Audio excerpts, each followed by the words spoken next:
Welcome everyone to The Surfing Historian. I'm your host, Jason Old, historian, surfer, and world traveler.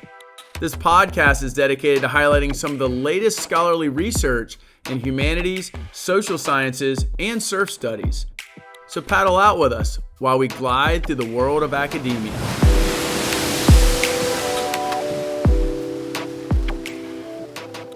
Joining me today from Panama is my colleague, Dr. Leon Mach.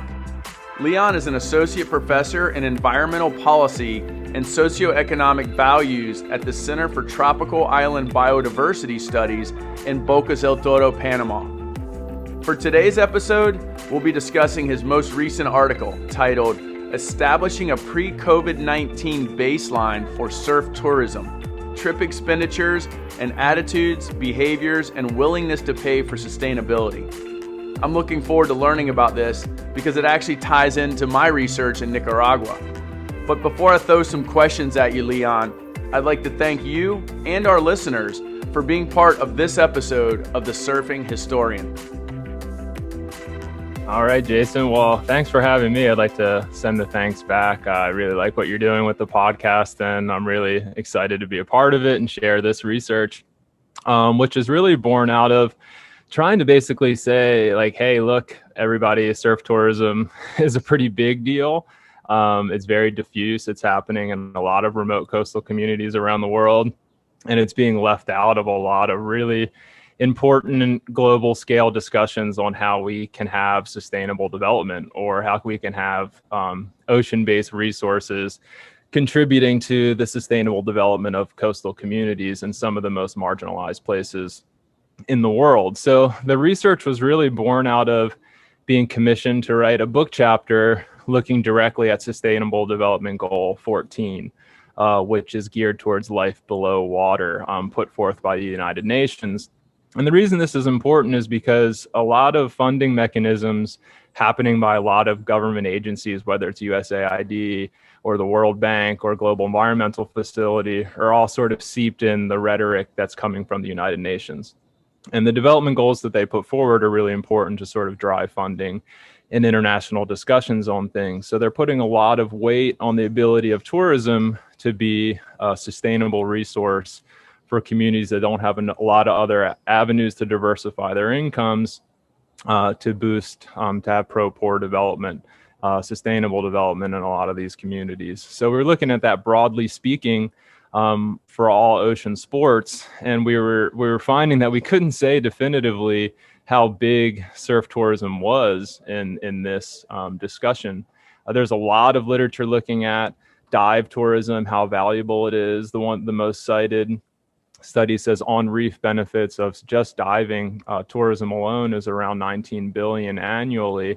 And we were just saying, we can't say that anything remotely close to that with surf tourism, but if that was included as an on-reef, natural resource economic benefit in some of these discussions, maybe it would boost the recognition of surf tourism, have funding available to establish sustainable development programs fueled by surf tourism in remote coastal communities.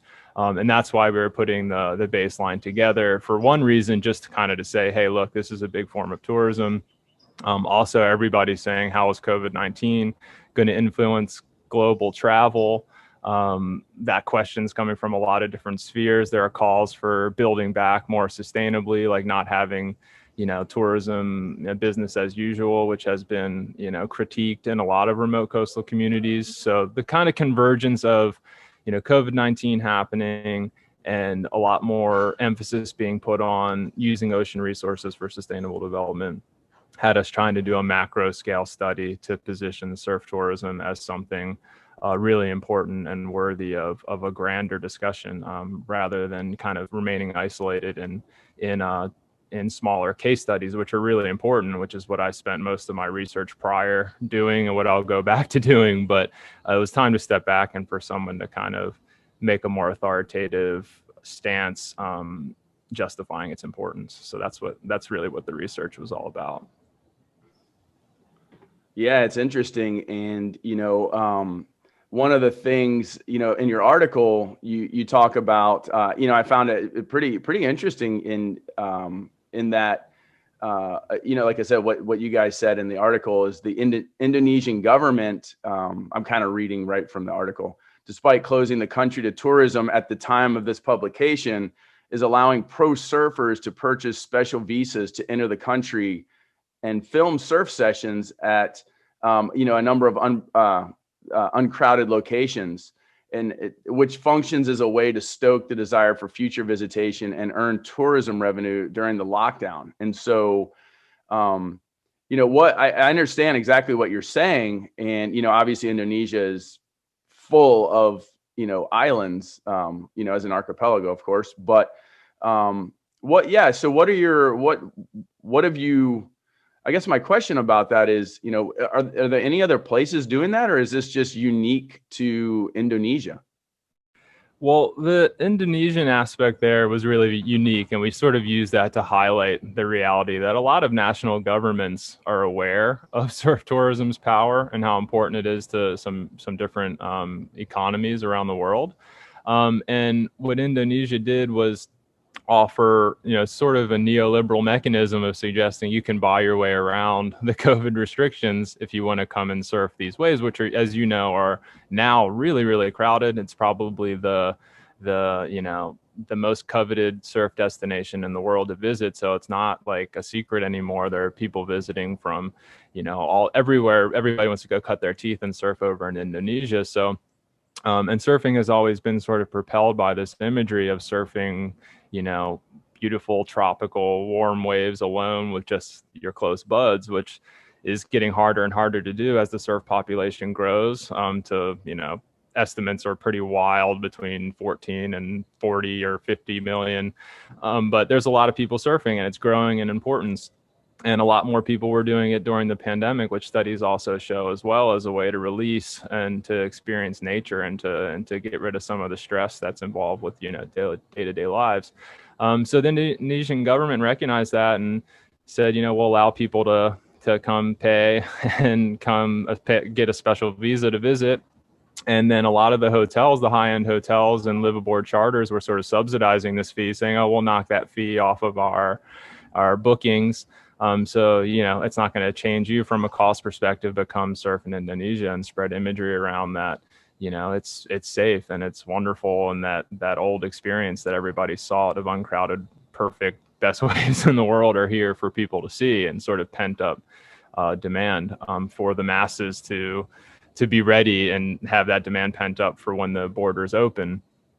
France did something very similar, which is very contentious, to suggest that pro surfers, that was essential work, and they could show, getting barrels and Hosagar and posting that on social media when even local French surfers weren't allowed to enter the water and surf. So there's just this understanding that surf tourism is really important to a lot of coastal communities in these isolated instances. But yeah, again, we were trying to aggregate it and say, overall, it's really big, and a lot of areas are going to be leveraging this post-pandemic to draw tourists in. And I think what was interesting from your research that you shared with me was surfers being shown as the sort of canaries in the coal mine post-conflict travel as well. Surfers would show up in images and articles in popular media saying, "Oh, there are surfers here loving life on the beach. Like, why don't rich golfers come here too? It's fine." So that's something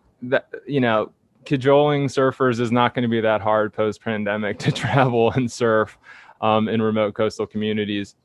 Governments understand that. They want to bring tourists in as soon as, public health ministers approve it, tourism ministries are on board, and that's going to be a key pillar to post-pandemic travel and what the post-pandemic tourism world is going to look like. So we just tried to isolate. We just tried to make that clear through some of those examples in their introduction, and then sort of make a case that it's bigger than just Indonesia or just France or just Nicaragua. It's a global phenomenon. Oh, absolutely. And another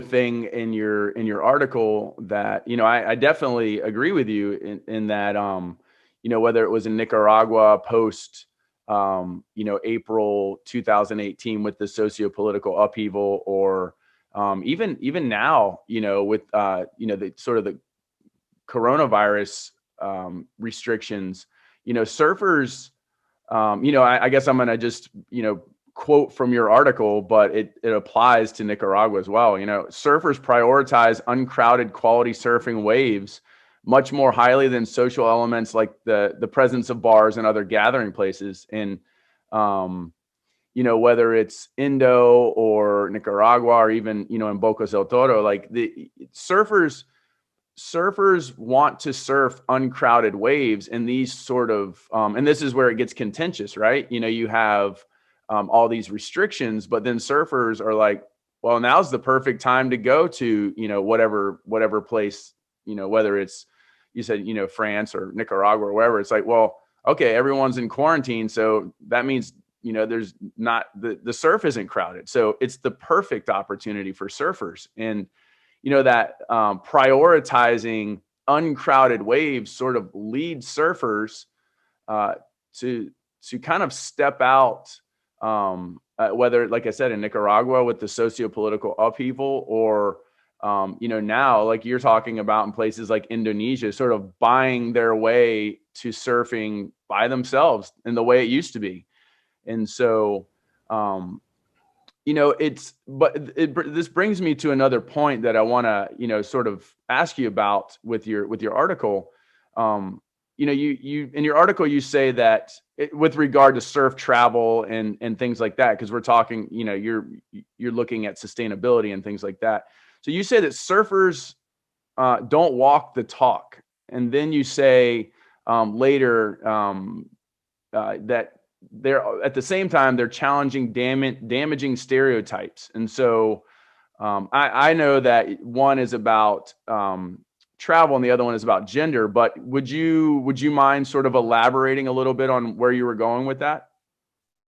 Yeah, for sure. Well, I think in some respects, it wasn't necessarily my notion that, surfers don't walk the talk necessarily, but that they put on this sort of ecologically minded sentimentality that it's just understood that surfers care about the ocean because they spend all their time and their leisure pursuits are dependent upon ocean resources. But like some research was showing that surfers might travel double or more than your average citizen. So there's definitely some carbon implications there. They drive a lot to go surf. So there's avenues where, yeah, they care about the ocean and they want to have healthy oceans to participate surfing in. But it's not clear that they take action, that they join coastal protection organizations, what percentage are involved in things like Surf Rider or Save the Waves Coalition, and are advocates that they just want to have a clean ocean and they do care about it, but it's not clear that surfers are at the forefront of fighting for ocean and coastal protection, cleaning oceans and things like that. In some senses they are. In certain communities they're more active than others, but globally, and Scott Latterman's book talked a lot about surfers as being sort of these apolitical entities that travel the world without much knowledge of the socio-cultural histories of the places, because they want to surf clear, uncrowded, perfect waves. Like that's their pursuit, and the rest of it is all just a minor backdrop to what they're doing in a lot of instances. So there's this sense that, surfers, there's a dual positionality, that they care about the ocean, but it's not clear that they necessarily do that much about it. And I think that's changing rapidly, even from the time, I started surfing in the early 2000s to now, where I think a lot of issues are being exposed and surfers are becoming advocates. So I do want to clarify that. And with them, surfers as challenging dominant stereotypes and damaging stereotypes, it is somewhat egalitarian ethos that can be portrayed in some respects. So I think in some communities where my research was in, we're thinking about coastal Peru, where there's a really dominant sort of machismo culture, sort of the fair-skinned European Limeños of European descent dominating a lot of the politics and culture, where on some of the coastal regions, there's a lot of indigenous empowerment through participating and outperforming others in surfing. There's also the same with, women growing up in small fishing communities relegated to a lot of household work, seeing foreign female surfers coming and enjoying themselves and dancing on the waves and inspiring to do that and becoming entrepreneurs, wanting to seek out education and things like that. So, surfing as the entry point to the external world for a lot of remote coastal communities can bring sort of benefits in the sense that you see that as a benefit to slowly challenge longstanding, cultural norms seeped in sort of socioethnic issues and gender issues being kind of slowly broken down by surfing. But again, there's always a paradox because surfing is still very white male dominated. But again, all that's slowly eroding with higher female participation, higher minority participations and things like that. So it's never going to be easy to put surfing in a bucket, but I think most people want to just put it in this environmentally sensible bucket and say, oh, it's cute and it's over there and I don't really care about it. And that's what I think a lot of the research is. And this particular paper is saying, yeah, it's really time to care about it, particularly right now, because if you want to refashion tourism to be sustainable for coastal communities post-pandemic, these are some of the first people doing it. So are you missing the opportunity? Or is there a way that you can look at what's happening now with surf tourism and the reemergence of it post-pandemic and think about what could we do to have tourism steered in a productive way that keeps people from getting virus and developed and helps build up these economies that are seriously depressed, because that's an issue with ocean tourism dependency as well. When it disappears because of something like the great financial crisis of '08 or a global pandemic, people are hurting, and not every government around the world is turning on a spigot to provide relief. So it's a precarious situation, and so surfing is positioned as something that can bring economic benefits to communities that are really relying upon it. But it's also something that needs to be considered. And how do you do it sustainably, and who's going to be involved in that? Is it government? Is it going to be actors who run tourism businesses, foreign entrepreneurs, local entrepreneurs? How is it going to happen? Is what we just said, this is what you need to be concerned about. We weren't trying to say that. We're just trying to isolate that. Surfers do report being very concerned about sustainable tourism, which our numbers show is much higher than places that have sampled general tourist populations. Something like 20% of your 20% or less of your normal sun, sea, and beach tourists who just want to go, relax on the beach in the sunshine coast of Spain or Australia or something are going to be willing to pay more for sustainable tourism. But we found 90 some odd percent of surfers are like, yeah, we will pay more for a future trip if certain sustainability concerns are taken into consideration. So it shows that there is serious economic value there, and that surfers do want tourism providers to be concerned about the sustainability of the environments and the communities where it's happening. It's just hard as an individual surfer going on a week or 2 week trip to really do anything of substance. So a lot of that, unfortunately, is going to fall on the tourism providers to ensure that the tourism coming into these localities is done in a way that benefits local communities and isn't harmful to ecosystems.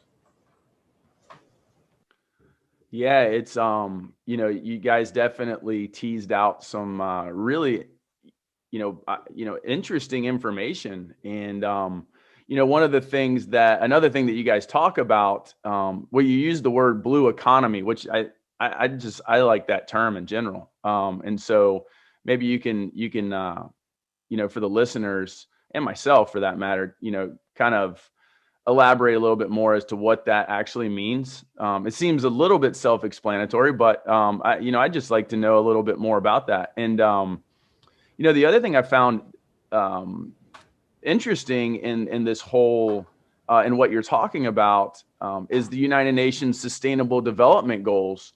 I'm more familiar with the the Millennium Development Goals of the United Nations. And so it was refreshing to see these sustainable development goals put forth by the United Nations. And life below water is one of the 17 sustainable development goals, and calls for the conservation and sustainable use of marine resources to benefit coastal communities. And so how does that work, with regard to, say, the blue economy? Are they related? Like, how does that, can you sort of fill me in on how those are interrelated, or maybe not? Yeah, no, totally. And they definitely are interrelated. It's basically, the Millennium Development Goals were sort of set out these empirical indicators for development for low and middle income countries, mostly, experience a certain level of literacy, remove malnourishment by like these observable metrics.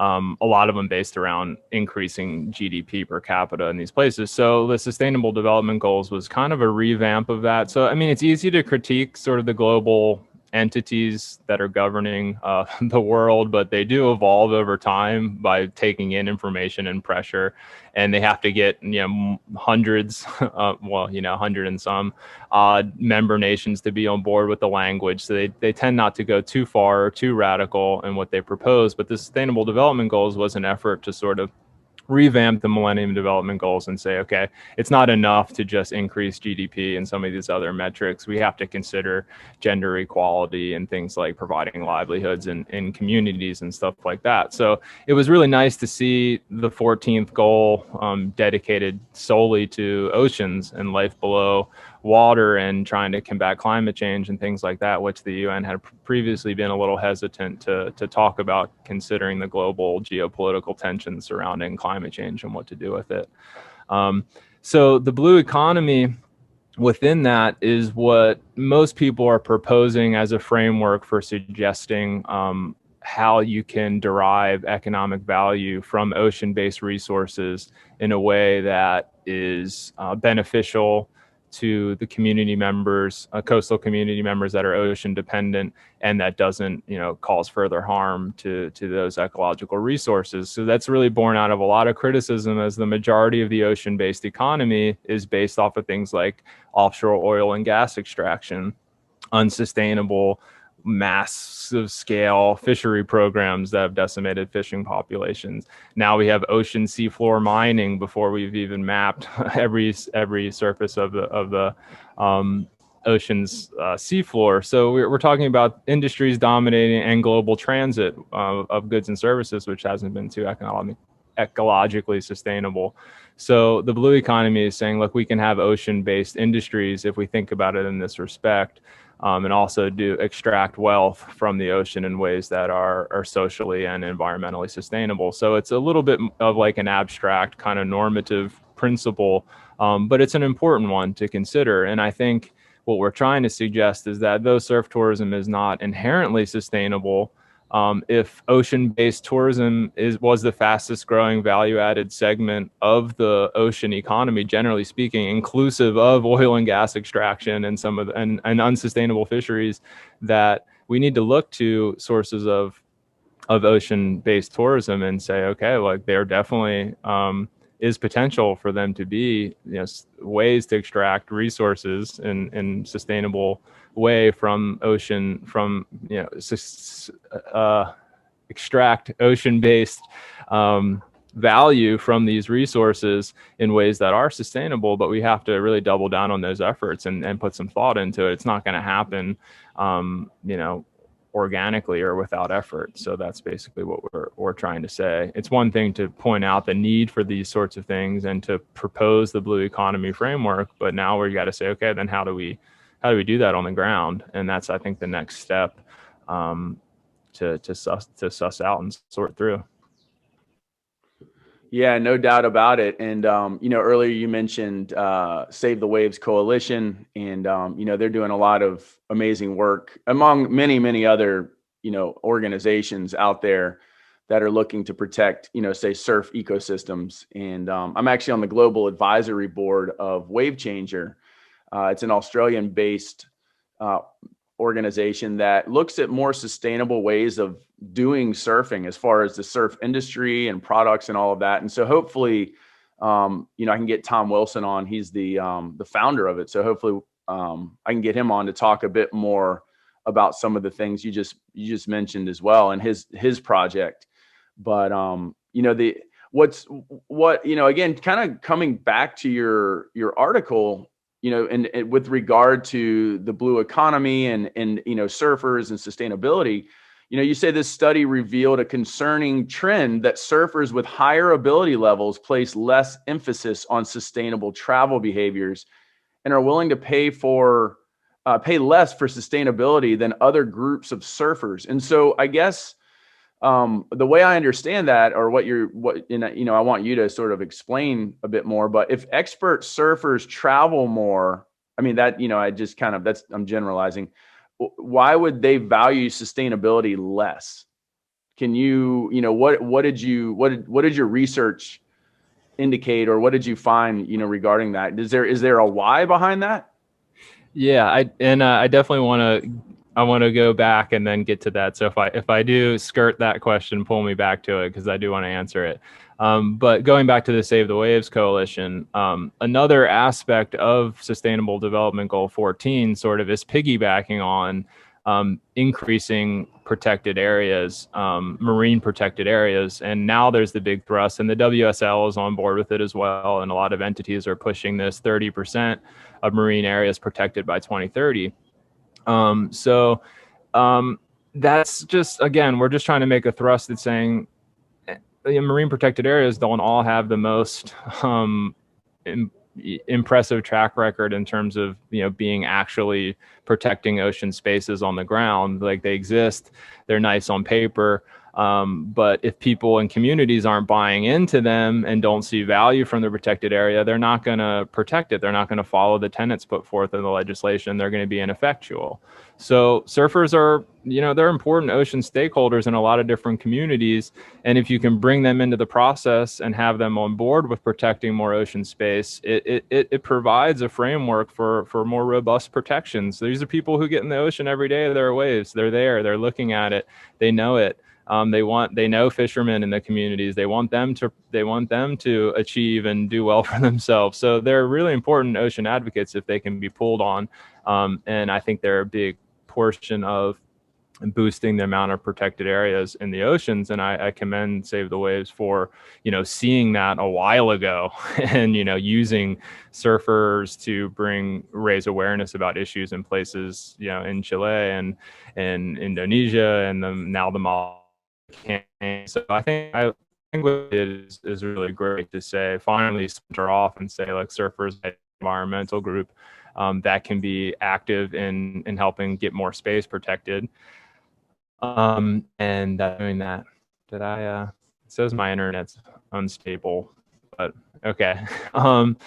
And can you hear me still? Yeah, I can hear you. Okay. So I just wanted to sort of throw that in as also involved in the Sustainable Development Goal 14, and sort of the idea that there are spillover effects from protected areas that also can drive this sort of blue economy that we were mentioning. And then moving forward to, again, I do want to stress in our studies, it's really encouraging in terms of surfers reporting a concern for sustainable tourism much more highly than most other studies of other types of tourists. So they're definitely an environment friendly tourist segment. They're willing to pay more for tourism in a sense that's seen as sustainable. But people in our surveys have self-reported their ability level, and, just doing, following the SPSS runouts. I'm not a statistical genius, but I know how to run the statistical analysis, that experts were shown in terms of their behavior, questions related to your behavior. Like, did you research the sustainability of your tourism provider prior to your travel? And are you willing to pay more for surf tourism that's deemed more sustainable than your last trip? They reported this statistically significant as less important as the other members of our segment. So that's all we can say based on the data, right? Is that they just seem to care a little bit less than the others. And then there was another variable in our metric that asked people how many countries they'd surfed in, but that didn't show any sort of statistical difference in terms of going to more countries having a positive or negative impact on your concern for sustainable tourism. So that can't be the only element of it. So there's something more of it there. I would have suspected that there's something involved with constantly moving around and going to so many different places, maybe not forming attachments to many places in particular, whereas someone, who goes to Nicaragua almost all the time when they can leave the East Coast, or goes to Costa Rica or Panama, like a lot of people I interact with a lot, develop a lot of concern and fidelity for particular areas, whereas maybe the sort of hypermobile travels aren't doing that. But that wasn't the metric. So I really can't even barely speculate on what that is about surfers, expert surfers, unless they're really, really insulated from issues when they travel. Like they go, somebody picks them up, they're in a bit of a bubble, they surf, it seems beautiful, somebody carts them around to all the best waves, they eat great food, somebody provides for them, and then they get out. So my not to be overly critical, I guess maybe I'm even jealous in some respects of that lifestyle, but I could see how being insulated from realities in the countries being visited might not lend to as strong of a concern about sustainability as somebody who's really in the trenches and seeing trash around and seeing the levels of poverty surrounding surfing, and a lot of surf breaks and things like that might develop more of a sensibility and concern than somebody who's has their needs tended to, and sponsors paying for everything, and getting carted around. I just kind of thought of that on the fly, but that's as well as an explanation as I could come up with that might be behind those numbers. Yeah, and as you're talking, I was thinking about it, and for example, where I do my research and live essentially in Nicaragua, a lot of the trash pickups and beach cleanups, all the things that we're talking about or that you mentioned are certainly being spearheaded by, of course, local Nicaraguans are involved, but, in many cases spearheaded by transnational surfers that have, made that area home. And, so as you're talking, I'm thinking about that, a lot of the, individuals that go and stay, say, for example, at at a surf camp, they're focused on surfing. They're focused on, 3 times a day, eating, sleeping, and, they're not necessarily focused on, okay, I'm going to take a day and go pick up trash on this beach. So, you bring up a great point, even though it was on the fly, I think it was well explained. So, and of course, as we both of our research shows, I use the data from the Nicaraguan Institute of Tourism, and, surfing from really when it was introduced in any significant or substantial way in Nicaragua, say like late 1990s, where people starting surf camps and things like that. Early 2000s. I mean, surfing has stayed within the top 3 reasons, and in some cases, the number 1 reason for people to come to Nicaragua. And so surfers do play a major role in this, in sustainability.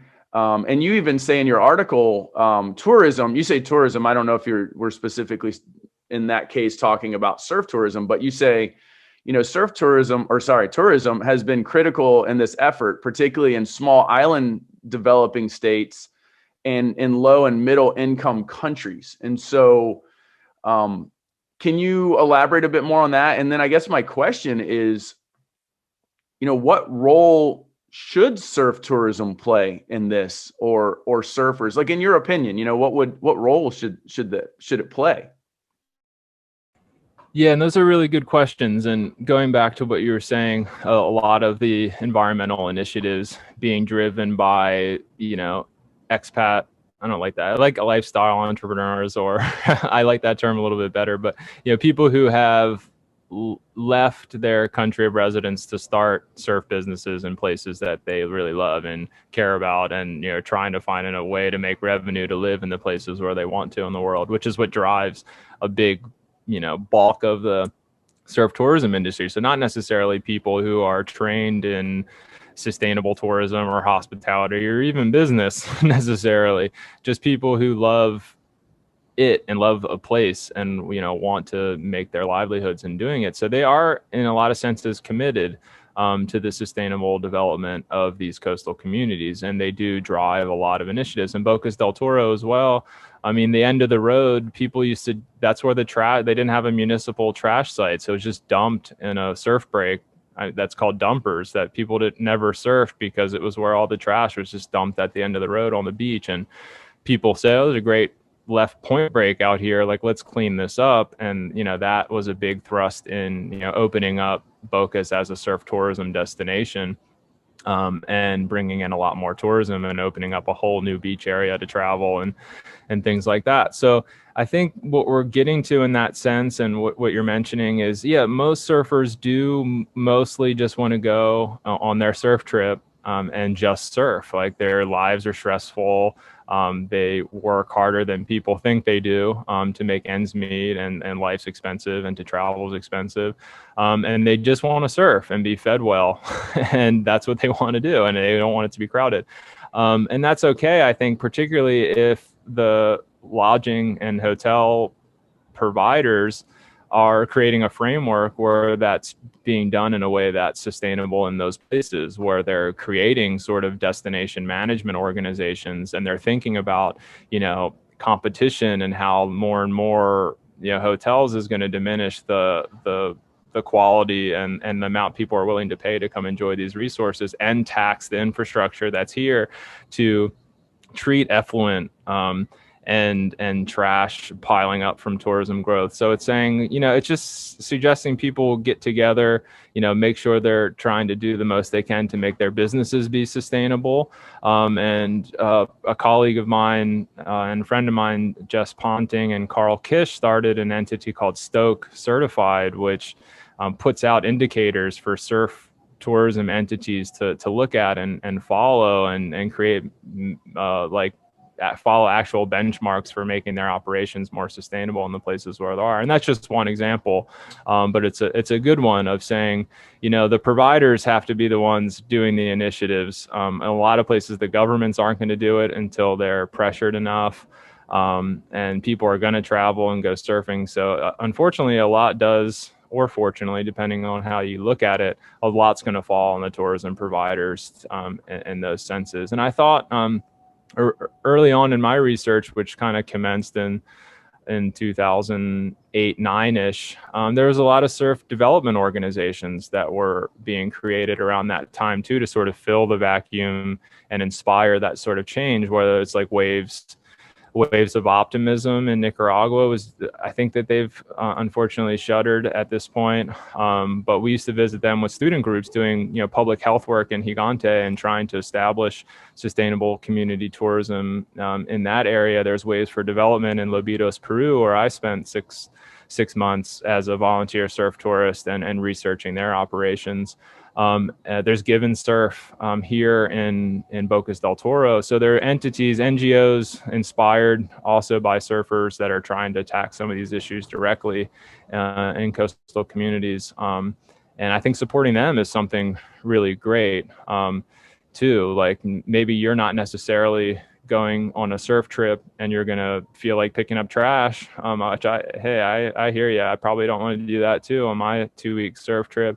But maybe I think about, well, what entities are doing good things in that area, and I'll give them $100 or something. I'm spending, all this money to do a surf trip. I can give an NGO $100. So that's my thought on it. Supporting the entities that are doing that kind of work, if you yourself aren't going to physically commit to that on your vacation, and researching your provider, your tourism provider, these local people who you're helping a livelihood for a lineage of people who are from that area. Is it a foreign tourism provider who's doing a lot of good work and collaborating with the NGOs in the area? Are they cleaning the beach?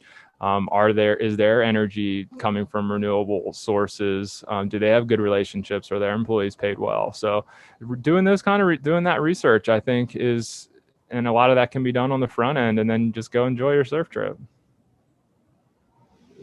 Absolutely. And, as according to what your research is showing, the bulk of surfers are actually willing to pay extra. That's at least what I've gathered from what you were, writing in this article. And so, obviously, that puts a bit of a burden on the provider, if you will, the surf camp, to perhaps engage in more sustainable practices, even if the cost is passed on, say, to the guest, because as your research is showing, like I said, they seem to be willing to pay a little extra, particularly if these providers are putting in their website, that they engage in sustainable practices, and they are consistently involved in these sort of beach cleanups. And of course, another important thing is that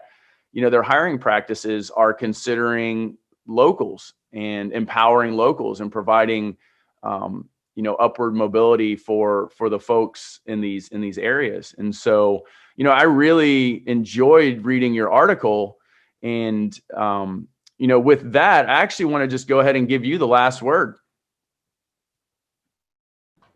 Again, I appreciate you having me on, and I do think there are a lot of synergies in our research, and I think it's, a lot of it, I think the last word is just saying, it's a tricky world when you research and teach about and write about the thing that's kind of most important to you. Surfing was definitely my gateway to the world. I never traveled much. I was one of the people who just looked at waves on magazines and said, I want to surf that wave. I didn't care much about the history or politics in the places. I was in El Salvador shortly after conflicts, having no idea the history of the bloody Civil War and U.S. involvement and things like that. So surfing was really my gateway to the world, and I think it is for a lot of people, and will be more so as the surf population grows. So I think the entities raising awareness about surfing's history and how big and diffuse it is, and all the communities that are being impacted by it, as well as surfing's potential to be a source of economic development in different communities, a potential source of inspiring gender and ethnic empowerment.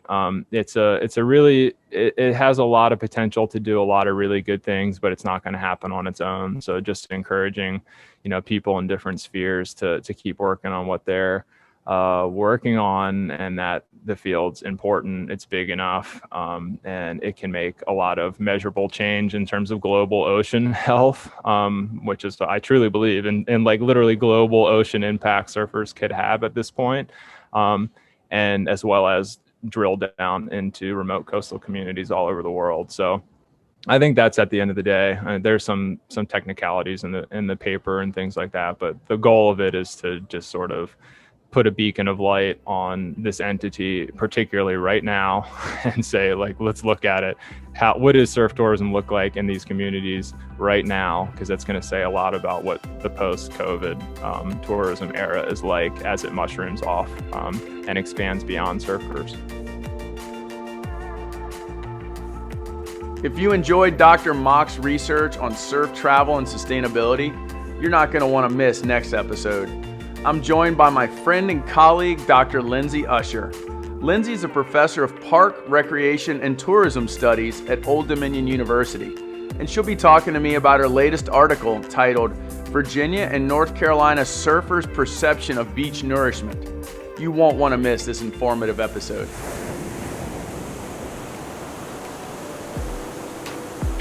This has been another episode of The Surfing Historian. I'm your host, Jason Old. Be sure to share, like, and subscribe to never miss an episode.